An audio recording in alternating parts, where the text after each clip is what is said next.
waxaa dhici karta in ay soo galaaneen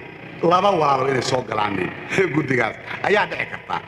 oo annaga maxaa ama walaala ahaadeen ama wax kale ha ahaadeen ama hays qabeen ama wax kasta ahaadeen maxaa annaga noogu jira mabda'eennu muxuu ku dhisaalaysan yahay ma qurunkii iyo qaybtiiba ku dhisaalaysan yahay maya wuxuu ku dhisaalaysan yahay ummadda Soomaaliyeed waxa loo qabto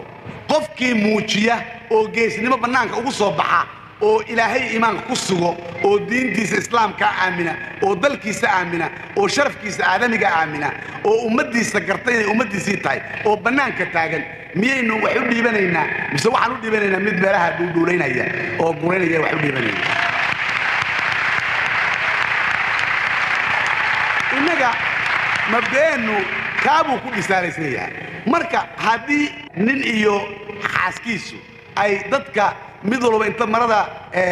dhaxda ku duubtay dagaal u galay ummadda badan maslaxadeeda ma waxaan leenahay labadiina mid reeba mid kale taa soo gelina oo xagee u ka imaanaya kaas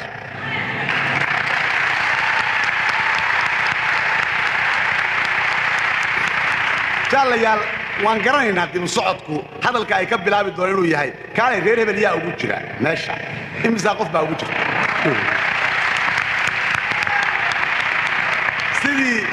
sidii taao inagu aynu tirino antarwarigu qoladeedta hadda xagee ka timid aduu xagee ka timid annagu ma aynaan oran annaga qabiilkanagu waxaa weeye shaqaale qabiilkanagu waxaa weeye ardo qabiilkanagu waxaa weeye dhalinyaro